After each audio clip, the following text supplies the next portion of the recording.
And we're back to CapCut. Let me show you a like transition. We'll put both of our clips in the same timeline. Then we go to transitions, open a drop down, and under social media you will find likes and super likes.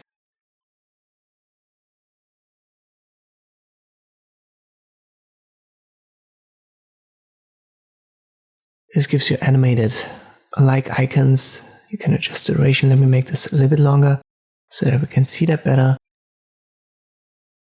So these animated icons, they jump into the frame, and in the background your video changes.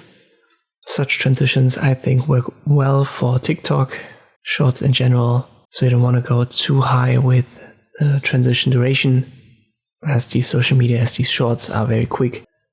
So I would recommend keeping it below a second or having a second maximum.